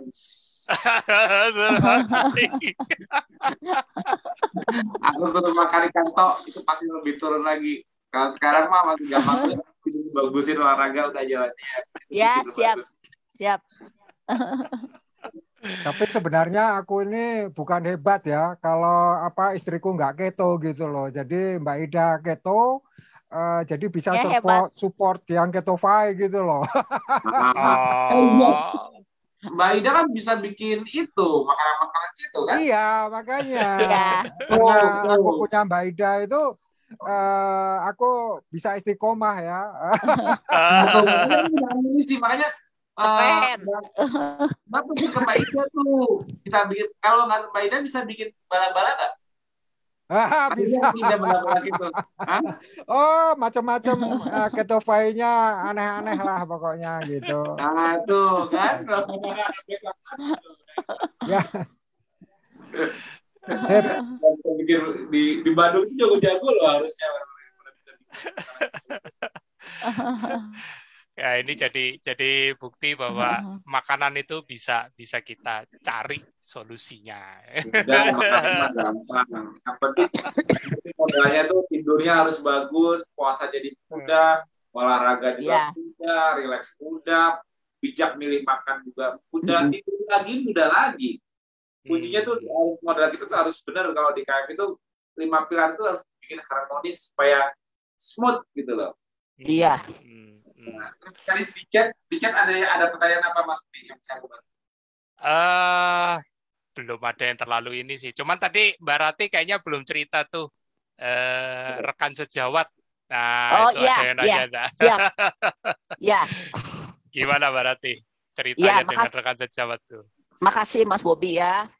Jadi pertama kali ketika teman sejawat tahu Cece ikut keto pastosis lifestyle, ada teman sejawat yang jualan yang paket 15 juta itu. Dia langsung bilang, Teteh kan benda keton itu berbahaya. Pada waktu itu Cece belum hafal. Jadi bungkem nggak bisa ngejawab. Langsung ngadu ke Pak Suhu Insinyur Udi. Dapat jawabannya dari Insinyur Suudi. Jadi yang berbahaya itu ketoasidosis. Kalau nutrisional ketosis sangat bagus. Kemudian yang kedua, karena Cece itu kepala seksi kesehatan masyarakat yang membawahi tenaga pelaksana gizi, termasuk ada staf ya Teh Bani yang Pak Otong MPH. Dia itu selalu kalau Cece bilang very low karbo, dia bilang, "Dok, dah tetap karbo makedah." Jadi aku bingung ngejelasinnya bahwa bisa didapatkan karbo dari proses gluconeogenesis ya. Nah, itu orang-orang rata-rata mendebat. Jadi aku itu susah sekali meyakinkan orang bahwa Keto Live itu betul-betul ada argumennya. Jadi kemarin Mas Suhu Pujo ngasih file soft copy dari Mas Tio. Nah itu kalau ke dokter mah aku kisah kasih aja itu. Karena aku capek ngejelasin. Dan kata Pak Insinyur Babang Joko juga, cece buang waktu ngiyakinin banyak orang gitu. Jadi memang agak berat ngejelasin ke orang-orang. Bahkan bibi saya, si bibi yang sudah dari kecil biadah bilang, aduh bibi mama dikasihan ke neng menikah siksa tuh makan sangu. Udah dibilangin biarin kasih siksa juga biar diseksikan. Tapi tetap aja jadi kasihan menderita katanya gitu. Jadi banyak sekali yang kasihan karena Cece berhenti makan karbo gitu. Dikiranya karbo itu surga dunia Mas Bobi gitu ya. Oh iya, emang karbo juga dunia. Surga dunia. Ya betul. Ya kan makanya kan karbo itu kan yang manusia sekarang. Surga dunia. Orang-orang mencari surganya dengan cara makannya yang maunya yang karbonya tinggi. Karena mereka untuk menutupi stres paling mudah dengan karbo itu nggak bisa dibohongi. Makanya Mbak ingat deh, Mbak sampai waktu muda Mbak beratnya berapa? 100 kilo. Aku itu waktu muda itu di SMA kembangnya Mas Tio 43 kilo primadona. Tapi sekarang jadi apa ya? Jadi pada takut melihat ya. Nah coba deh Mbak ingat waktu Mbak masih jadi primadona sampai Mbak bergeser ke 100 kiloan, itu Mbak makan karbo terus itu untuk supaya rileks kan? Ayo jujur. Kan Mbak jadi primadona nih. Itu sebagai emotional eating. Sebagai emotional eating karena makan karbo itu. Itu emosional. Itu aja. Karbo itu kan surga dunia. Betul. Makanya kan orang-orang kan pengennya kan menutupi akar masalah stresnya, kendalanya apa, semua ditutupi dengan makan karbo. Makanya kan pasti langsung makan bala-bala, makan es krim, makan apa. Tiga sekali, Mas Tio 3. Bala-bala itu 3 sekalinya dulu. Sampai 100 kilo itu makannya apa aja sih kalau boleh tahu? Iya, banyak makan bala-bala waktu itu. Nah, bala-bala. Tapi ya itulah efek karbo. Karbo itu memang dia memiliki sifat untuk memicu kayak rasa rileks. Iya. Karbo itu seperti gula. Jadi gini, gampangnya gini. Yang paling murni buat rileks itu gula. Iya. Makanya orang-orang kalau makan gula pasir dibanyakin gulanya maunya manis-manis, kenapa? Itu sebenarnya mereka butuh relaksasi. Iya. Padahal kalau di KF aku ngajarin relaksasi dengan makan gula enggak. Iya. Itu dengan cara yang benar. Sholat, nonton yang lucu, ya kan? Juga makan kenyang, ada efek rileksnya. Tidur supaya bisa rileks. Akar masalahnya yang aku intervensi. Bukan orang stres, nggak tahu masalahnya apa, udah masuk karbo aja hilang stresnya. Itu kan nggak bisa mengkoreksi gejala. Nggak mengkoreksi akar masalahnya dia masih ada, tidurnya masih bermasalah, tapi begitu makan karbo dia seger lagi, rileks lagi. Tapi akhirnya apa? Domino efek nggak? Bumerang nggak nanti ke depan? Tahu dari primadona sampai 100 kilo bukan? Iya, dari primadona jadi pada takut melihat sekarang ada yang noleh. Nah, kalau gede banget. Itu cuma gara-gara Mbak pengen merasa happy dengan makanan. Iya. Jadi perubahan dari primadona menjadi ratusan kilo ialah karena Mbak berburu happy dengan makanan. Iya, betul. Hiburan. Jadi makanan itu satu-satunya kebahagiaan.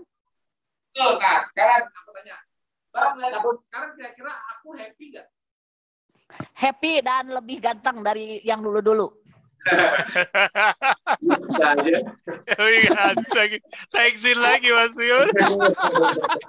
Hilang tuh yang mau diomongin. Mas Tio, bahkan kata Pak Insinyur Babang Joko sesudah kurus mah banyak yang lirik ketika Pak Insinyur Babang Joko ke tempat kerja katanya.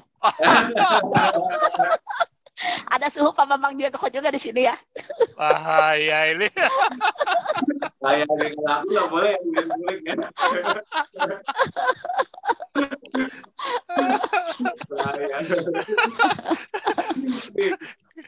Nih, kondisi aku sekarang happy, santai, relax kayak gini, saya enggak. Aku belum makan. Oh gitu ya Mas ya. Gitu. Aku belum makan. Makanku terakhir pagi kemarin sampai sekarang belum makan. Artinya Hebat apa? ya. Artinya aku bisa relax, bisa Iya. santai tanpa perlu Iya. makan. Ini yang benar.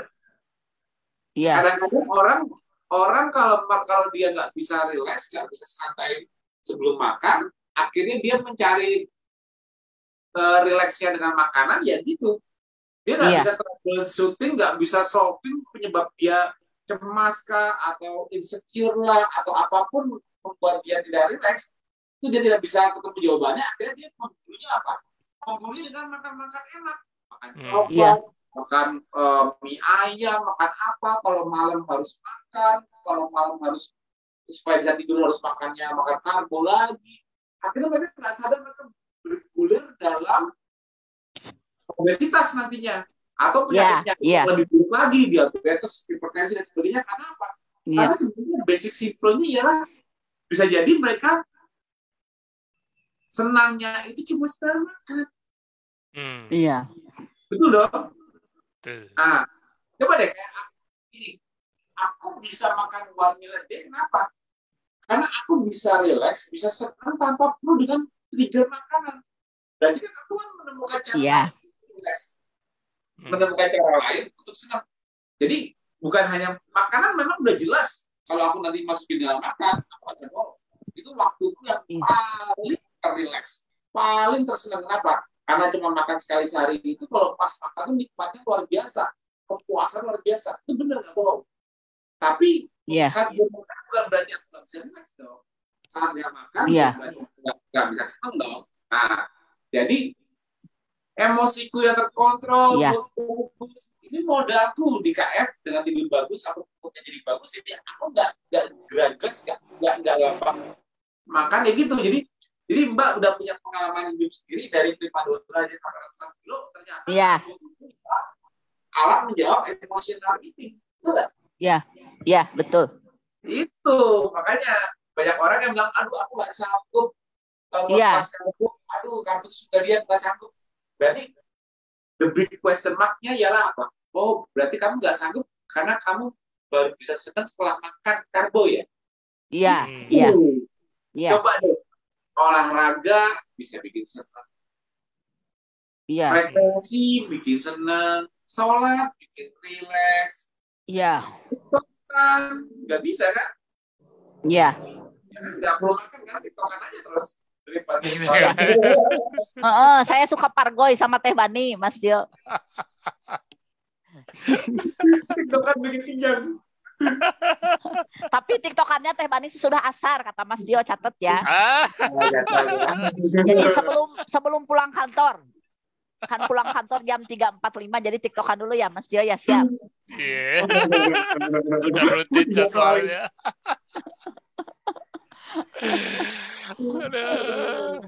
Tapi memang benar ya, barusan ini aku juga googling nih Mas, antara glukos dan sistem stres tubuh ya, memang betul ya. Jadi dan ini malah fisiologi dasar juga dari ketika ini tanpa berbicara ada karbo ya, ini baru fisiologi internal. Jadi ketika tubuh kita stres itu, tubuh justru mempersiapkan dirinya dalam arti tubuhnya itu endokrinnya untuk memastikan ada kecukupan gula. Ada kecukupan glukosa. Iya. Nah, begitu dimasukin karbohidrat ya artinya stresnya jadi turun, memang betul. Betul. Surga itu ya, surga dunia. Betul, makanya kan nggak mungkin dong kalau gula seperti itu. Gimana orang kalau stres di alam liar, di hutan stres nggak mau nyari gula di mana? Nah, bener. Makanya ancestral lifestyle itu atau hidup di alam liar itu ialah hidup yang bebas stres. Walaupun bisa stres karena dikejar predator. Tapi kalau kita benar-benar menjalankan 5 pilar ancestral lifestyle di alam liar, harusnya kita bisa menemukan cara untuk tidak stres tanpa gula. Iya, betul. Makanya modal awalnya untuk tidak stres tanpa gula ialah ketosis. Ya, Ya. energinya Ya. dulu. Kalau pakai keton, otomatis simpatetiknya turun, parasimpatetik naik. Kenapa? Energi otak nggak pernah turun. Wah, cara Ya. biar manusia tidak stres tanpa gula. Iya. Iya. Tuh. Nah, kalau sekarang coba aja telat makan, gula turun. Stres, gula lagi yang masuk. Cari Iya. pisang goreng, cari apa supaya nggak stres. Iya. Ya kan? Karena stresnya kan sekarang begitu udah telat makan apa-apa bergejala stresnya. Begitu Iya. kerucuk-kerucuk, asam lambung naik, kelihatan moodnya berantakan. Itu stres sistemik. Mereka buru-buru masuk gula lagi.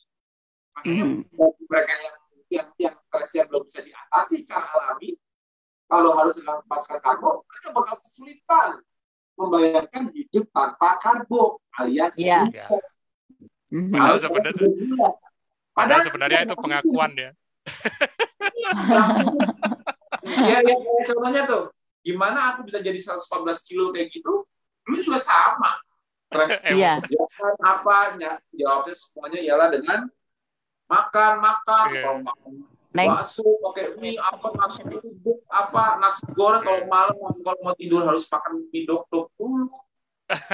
Aku mah dulu juga the worst case scenario dari pemakan.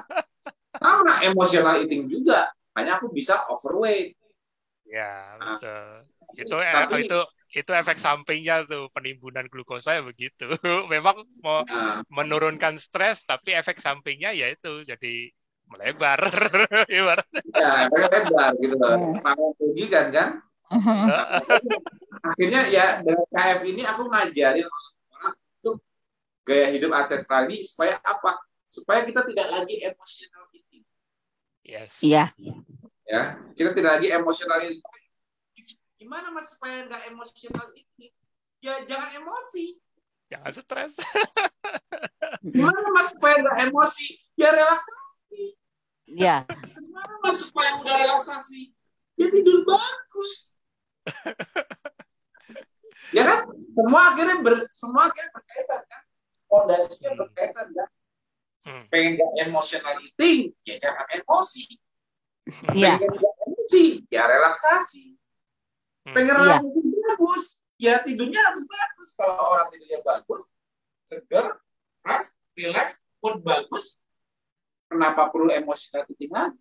Akarnya yang ditemukan, bukan dibiarkan stresnya ada, ditutupin dengan karbo, dan berjalan. Tahu-tahu obesitas, tahu-tahu chronic disease, tapi nggak problem solving ke akarnya. Kalau ada problem ya akarnya, bukan gejalanya. Kayak gini, Mbak Rati pusing, minum Panadol hilang. Besok pusing, minum Panadol lagi hilang. Besok pusing lagi, minum Panadol lagi hilang. Aduh kuat. Akhirnya Mbak tahu nggak penyebab pusingnya apa? Nggak tahu. Yang penting udah minum obat. Panadol hilang. Ya, karena yang diobati simptom atau gejala ya. Iya, nah, kalau Mbak emotional eating, aduh nih bete nih, ambil coklat, bala-bala, pisang goreng, habak-habak gitu ya. Penyebab Mbak bete-nya, Mbak nggak mood-nya, tahu nggak? Nggak tahu. Gitu. Kalau lagi bete lagi insecure, kan ada pisang goreng, ada bala-bala. Iya. Dia selalu lupa. Iya.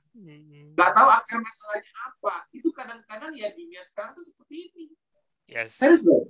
Aku makanya agak ngeri di zaman pandemi ini terjadi ledakan kasus obesitas. Kenapa? Yeah. Pandemi ini kan suatu jenis stres baru di dunia.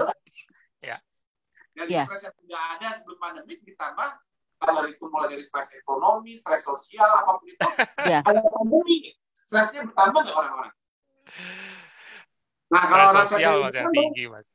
Udah stresnya bertambah, diisolasi, di lockdown, kira-kira larinya emosional itu semua nggak? Kemakan. Sering masak ibu mah kalau lockdown teh. Nah, makanya itu kan jadi makin bahaya kan kondisi lockdown ini kan untuk kesehatan metabolik orang-orang kan. Gila. Betul. Orang-orang yang dulu di lockdown nggak punya ketakutan virus aja. Obesitas sudah kayak gini, ini apalagi kira-kira pandemi ini belum usai, kira-kira ledakan metabolisme kayak apa nanti? Itu yang menjadi awareness-nya nggak perlu. Iya. Karena untuk pada saat lockdown, ya udah, supaya paling gampang Indomie, apa semua. Iya. Makan terus, semuanya kita hanya lewat Zoom meeting, nggak gerak, nggak olahraga, tapi pengennya makan terus. Aduh gimana? Dan kalau mau dibilang sibuk juga belum tentu sibuk. Benar nggak? Kalau cuma Zoom meeting nggak sibuk. Akhirnya karena nggak sibuk, mager terus.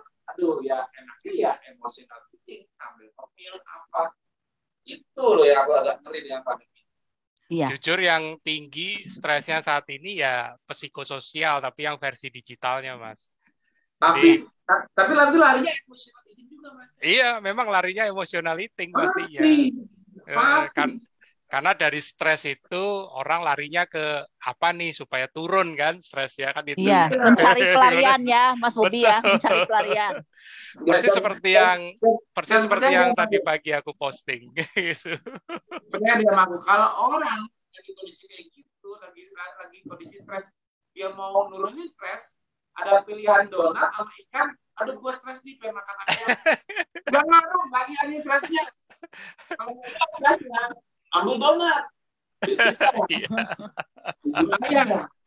Bisa goreng. Pasti stres turun. Makan ikan telur ayam, ya memang agak enak kan, tapi nggak bakal secepat ngilangin stresnya kayak. Betul. Nah, justru di KF aku ajarin kalau sebelum makan malah relax dulu. Kalau nggak relax, nggak bisa tuh makan ikan, nggak bisa tuh makan telur, nggak bisa tuh makan ayam. Iya, jadi relax dulu ya. Jadi relaxingnya justru malah sebelum makan. Ya kan? Betul. Harus mau makan, relax. Mau makan, santai dulu. Let it go, kata Mbak Ranti. Sholat dulu, udah tenang. Misalnya jam 12, jam berbuka. Zuhur dulu, tenangin diri, makan. Makan ya. Iya. Mau ngemil asar, makan. Mau makan terakhir, maghrib dulu, makan. Enak, habis itu makan tuh enak. Kenapa? Relax. Iya, diberesin dulu di akarnya. Ayam, beda kalau makan karbo mah nggak usah relax, langsung makan aja. Langsung makan aja tuh langsung makan itu. Nggak perlu makan relax karena itu relax kan itu makanya.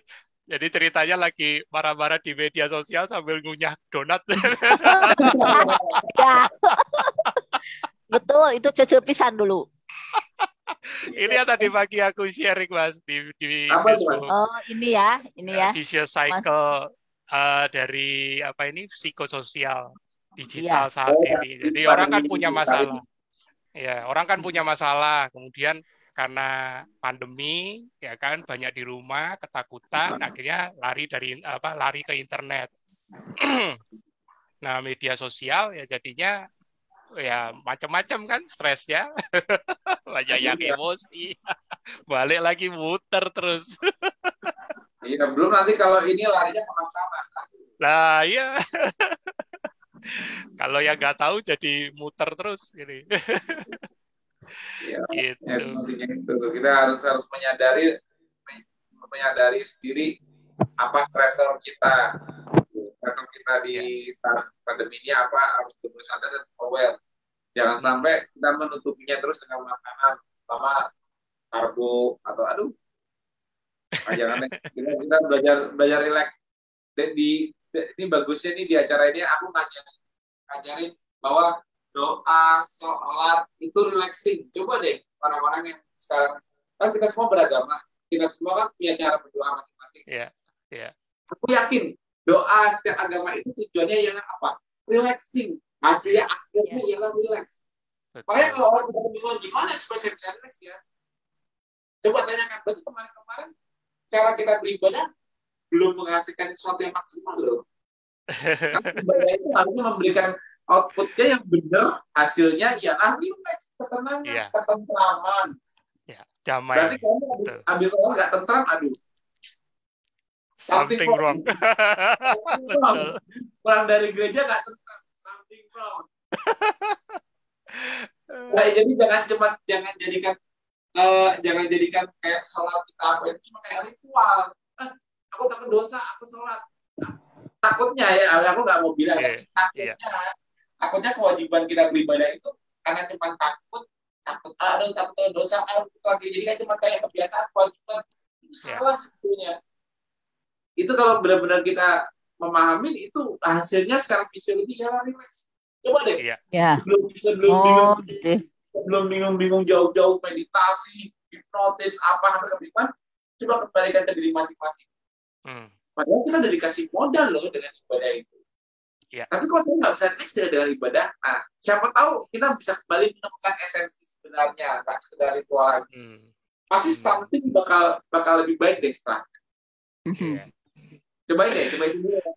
Tapi aku nggak bisa menyangkal kalau tetap nggak berhasil, ada teknik bantuan lain, relaksasi, exercise, tiktokan, bisa kan? Iya. Kayak Mbak Rati di komunitas 82. Iya. Aku itu narsis sama Pak Insinyur Bambang Joko dibilangnya narsis karena sering tampil. Apalagi nanti kalau udah makin langsing, waduh. Iya. Saya takut ada yang jatuh cinta kalau langsing sekali, Mas Tio. Kalau yang makin jatuh cinta suami nggak apa-apa dong, berarti. Ya, kalau suami nggak apa-apa ya. Iyalah, itu kangen yang sudah lama itu disentuh dagu, disentuh punggung. Kalau ada masalah di sini nggak masalah.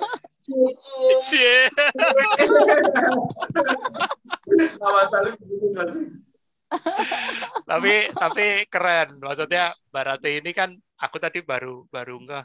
Oh iya, ternyata seorang Mbak Rati yang dulunya mungkin juga penuh beban pikiran, penuh target, penuh ini dan bisa loh, bisa lepasin loh, bisa ikhlas loh, ya kan? Tadinya kan Cece cita-citanya jadi kepala dinas, ternyata baru kepala seksi aja udah capek.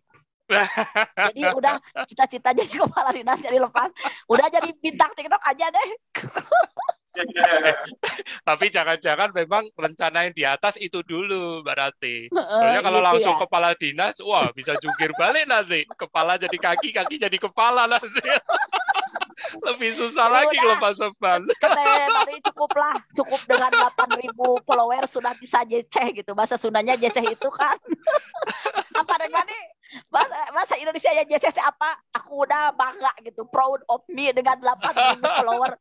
Apalagi kalau kayak Mas Tio 500.000 follower, banyak yang minta tanda tangan, aku gede kepala tuh ya. Cukup 8.000 follower saja. Kalau mimpi kan memang kita boleh punya mimpi setinggi langit itu enggak apa-apa, tapi percaya yang di atas itu tahu kapan waktu yang terbaik itu. Nah, kadang-kadang kita nih yang punya waktu sendiri yang kadang-kadang itu kita bikin kita stres ibaratnya. Jadi kadang-kadang begitu nggak sesuai, kitanya yang menggerutu, kitanya yang bersungut-sungut, ya kan. Jadi kadang-kadang waktu pribadi dengan yang di atas itu jadi nggak berkualitas seperti yang tadi dibilang Mas Tio, nggak dapat damai, nggak dapat rileks. Karena sebenarnya masih ada rasa kok masih begini-begini aja sih. Iya, emang Cica juga begitu. Kan kalau dokter itu bebannya berat, Mas Bobi, Mas Tio, ya para warrior. Jadi kalau kita tidak bisa sesuatu ilmu aja di kantor itu dibilangin, loh kok dokter hati nggak bisa yang begini. Kalau dulu kan dokter itu pinter, itu kan yang bikin stres itu begitu. Jadi hidup di putaran hidup di pusaran tuntutan gitu. Jadi ya kalau zaman dulu mah memang dokter itu manusia setengah dewa, sekarang mah dokter itu manusia biasa aja gitu. Dari dulu tuh manusia biasa. Jadi sekarang mah biarin jadi dokter tidak sempurna juga gitu. Jadi bebannya dikurangi emang Mas Bobi. Itu keren. Aduh, keren nih. Pasti ya masih ada lagi tambahan. Iya, tadi Mas Tio juga udah kasih masukan yang bagus tuh. Maksudnya dari sisi cara relaksasi yang paling basic yaitu mendekatkan diri sama pencipta. Itu udah paling natural. Nah, cuman kadang-kadang modal kita punya sebelum kita menambah modal baru. Betul. Modal kita kemarin kita sebelum berpasangan juga udah beribadah, tinggal ada yang kurang. Mungkin kita perlu memaksimalkan lagi supaya dapat output yang tepat hasil ibadah kita Yes. masing-masing apa.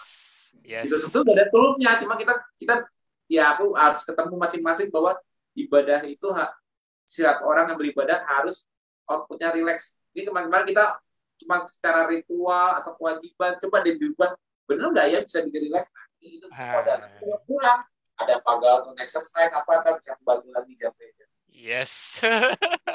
Mungkin pertanyaan kuncinya seberapa haus setiap dari kita, sama masuk Mbak Ratih ini kan juga terus akan belajar seberapa haus kita untuk mau dekat sama pencipta kita. Kan intinya itu sebenarnya. Oh iya, Mas Bobi, malahan sebelum ini tayang ini ya, aku bilang ke Mas Pujo, Mas Suhu, Cece makan orang kampung, masa mau TFH sama Mas Tio? Orang lain kan rata-rata dokter itu belakangnya ada embel-embel ya, Maros, ada gelar biasa gitu. Makanya tadi aku bilang ke Mas Pujo, nggak apa-apa ya Cece tampil ya gitu. Jadi aku itu malu gitu, nggak ada belakangnya. Setiap pengalaman orang itu pasti ada inspirasi tertentu. Setiap orang punya cerita. Gitu ya. Yang unik, Mbak. Di tema ini. Ya kan, biasanya yang di TFH Mas Jo itu gelarnya berderet gitu. Banyak gitu. Nggak apa-apa ya. Ada yang cuma dokter doang di depan kok. Tapi gini Mas Jo, nggak apa-apa ya, Cece itu agak jeceh ke Teh Bani. Biarinlah, yang penting dari Kabupaten Tasikmalaya pentolan ketonya ya Dokter Ati gitu. Aku boleh nggak bilang gitu ya? Masih ada pentolannya. memang cocok di TikTok sih Mas Tio. Memang cocok. Pasal mengeluarkan banyak ya Mas Budi.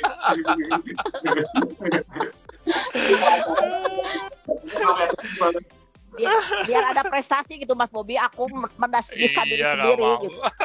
Gak apa-apa, banting setir itu wajar kok. Ya, monggo Mbak Ratih kasih closing statement. Kita sudah di penghujung acara, monggo silakan. Ya. Oh iya. Jadi terima kasih ya. Jadi dengan berketopastosis lifestyle itu dengan 5 pilarnya selama kurang lebih 7 bulan memang Cece sudah merasakan manfaat yang besar. Di antaranya yang itu tadi, the art of let go ya. Jadi seni melepaskan apa yang menjadi beban. Jadi berambisinya tidak terlalu tinggi baik di kantor maupun dalam kehidupan pribadi. Kemudian yang kedua, sudah bisa pakai celana jeans gitu. Kalau mama pakai ukuran 27 nih kayak. Iya. 27 ini bisa masuk. Mudah-mudahan. Tuh, udah dikasih mimpi sama Mas Tio. Iya, Crystal Clear Goal ya. Terima kasih ya untuk Mas Tio, Mas Bobi dan para suhu yang ada di webinar itu juga. Partisipan semuanya. Assalamualaikum warahmatullahi wabarakatuh. Iya, makasih. Thank you juga untuk Mas Tio yang selalu mendampingi di setiap episode TFH ya. Tapi tidak sampai di sini, masih banyak living proof lain. Living proof lain masih banyak. Minggu depan pastinya ada warrior dan nakes lagi. Ini Neng. Ya, Mas Tio, thank you ya. Kayaknya tadi udah disinggung sama Mbak Ratih, kapan kita bisa episode khusus Mas Tio nih.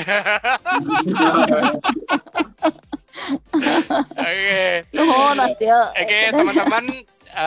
Waktu juga yang membatasi, sepertinya tidak akan pernah habis kesempatan kita untuk bisa ngobrol lebih panjang. Tapi percayalah, setiap episode TFH itu menarik dan layak untuk disimak. Sampai jumpa dan salam sehat, tetap semangat. Dadah.